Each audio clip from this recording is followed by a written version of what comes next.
Satelkar builders and developers Kankavli railway station लगत साकारत आहे समर्थ साई रेसिडेन्सी 6 मजली रेरा रजिस्टर इमारत। तुमच्या घराचं स्वप्न आम्ही पूर्ण करणार। साईट पत्ता समर्थनगर रेल्वे स्टेशन नजीक, तालुका कणकवली, जिल्हा सिंधुदुर्ग। निवडणूक प्रचारादरम्यान मतदारसंघात फिरताना मित्रपक्षाचा पदाधिकारी म्हणून मी सोबत होतो। त्यावेळी साळसकर स्वतः लोकांना सांगत होते, पालकमंत्री आणि मैत्री खातर मला ही सीट दिली आहे।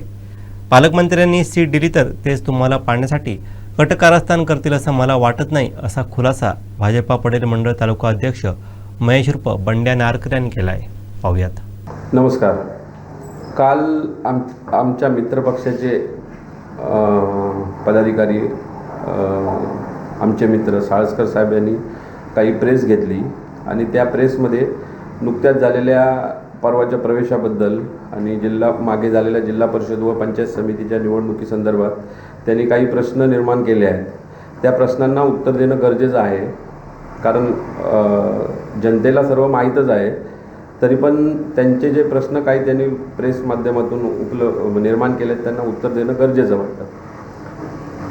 मुळात आधी विलास साळसकर हे जेव्हा निवडणूक लढवत होते तेव्हा जवळपास प्रत्येक बूथवर आम्ही जाऊन प्रचार केला, तेव्हा मी आधी स्वतः मंडल अध्यक्ष भारतीय जनता पक्षाचा म्हणून जबाबदार पदाधिकारी म्हणून मी त्यांच्यासोबत होतो। प्रत्येक बूथवर ते जेव्हा प्रचार करत होते तेव्हा त्यांनी सर्व मतदारांना जाहीररित्या सांगितलं आहे की ही सीट मी मागितलेली नव्हती, मला पालकमंत्री साहेबांनी माझ्या मैत्री खातर त्यांनी दिलेली आहे, असं त्यांचं स्वतःचं म्हणणं होतं। मग ज्या पालकमंत्र्यांनी त्यांना सीट स्वतःहून दिली ती सीट पाडण्याचा कटकारस्थान पालकमंत्री करतील असं मला तर वाटत नाही। आम्ही भारतीय पक्ष म्हणून त्यांचं सर्व पदाधिकाऱ्यांनी प्रामाणिकपणाने काम केलेलं आहे।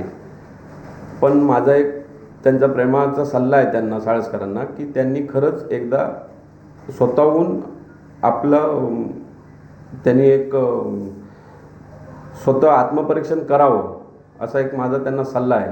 कारण त्यांनी आत्ता हल्लीच स्वतःच्या गावातसुद्धा ग्रामपंचायत निवडणूक लढवली होती, तिथे त्यांना काय रिझल्ट मिळाला, अनुषंगाने हा त्यांचा मतदारसंघही नव्हता, तरीसुद्धा 100 मताने पण नाही 98 मताने त्यांचा पराभव झाला आहे। जवळपास सर्व भारतीय जनता पक्षाच्या पदाधिकाऱ्यांनी त्यांना प्रामाणिकपणाने अतिशय मेहनतीने त्यांना मदत केलेली आहे आणि हे मदत ते इतक्या लगेच कसं काय विसरू शकतील, कारण जवळपास सर्व बूथवर त्यांना चांगलं मताधिक्य मिळालेलं आहे। फक्त जे आता त्यांच्या विरोधात उबाटाचे विष्णू गाडी निवडून आले ते स्थानिक होते आणि विलास साळसकर हे दुसऱ्या मतदारसंघातून त्या मतदारसंघात निवडणूक लढवत होते। हा मुद्दा तिथे चालला आणि मुळात त्यांचा जो गोळ गाव होता तो 1% त्यांच्या मागे उभा राहिल्यामुळे त्यांचा विजय झाला आणि साळसकरांचा पराभव झाला। मुळात सगळ्या भारतीय जनता पक्षाच्या सरपंचांवर त्यांनी वेळोवेळी पंचायत समिती असतील, जिल्हा परिषद असतील, वेगवेगळ्या ठिकाणी त्यांनी तक्रारी करून त्यांना नाहक त्रास दिला होता। ह्याचं आत्मपरीक्षण त्यांनी करावं। मी निवडणूक चालू असतानासुद्धा मी त्यांना कित्येकदा सांगितलेलं आहे की साळसकर साहेब, ह्या छोट्या मोठ्या तक्रारी करणं किंवा एखाद्या पदाधिकाऱ्याला त्रास देणं हे आपल्याला कुठेतरी अडचणीचं ठरू शकतं, तरी पण त्यांनी ह्या गोष्टीकडे लक्ष द्यावं असं माझं त्यांना प्रेमाचा सल्ला आहे। राहिला त्यांनी काल सांगितलं की जे पक्षप्रवेश ज्यांनी घेतले आहेत त्यांनी या अगोदर शिंदे साहेबांविरोधात कुठे घोषणा दिल्या किंवा काय दिलं, प्रत्येकाला प्रत्येकाचा पक्ष वाढवण्यासाठी तो त्याचा अधिकार आहे। आणि मुळात शिंदे साहेबांनीसुद्धा काल मुंबई महानगरपालिका निवडणुकीसाठी जे नगरसेवक पक्षप्रवेश करून घेतले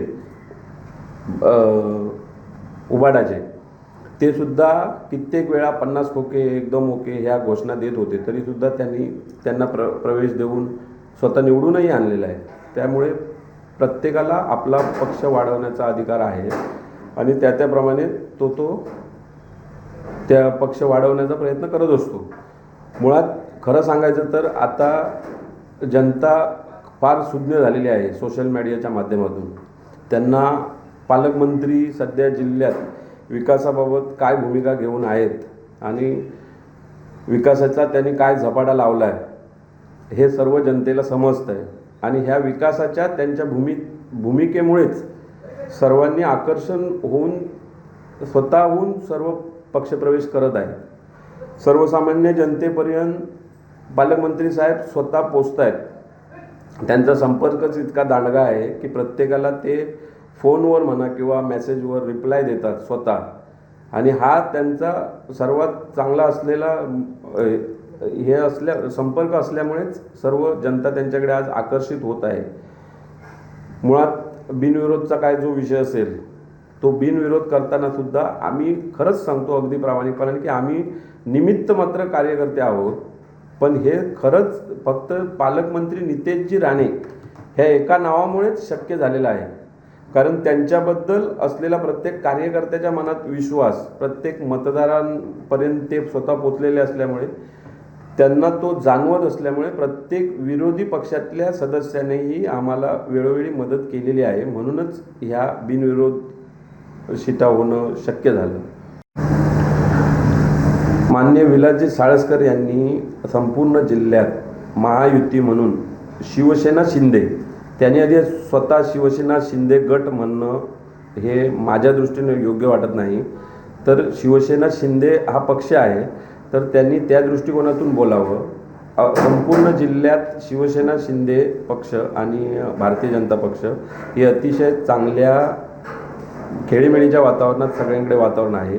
त्यांनी उगाचच टीका करून मिठाचा खडा युतीमध्ये टाकू नये, जेणेकरून आज देवगड तालुक्यामध्ये शिवसेना या पक्षाचे उपसभापती हे सध्या कार्यरत आहेत. अतिशय चांगल्या पद्धतीने अमोल लोकेसाहेब काम करत आहेत.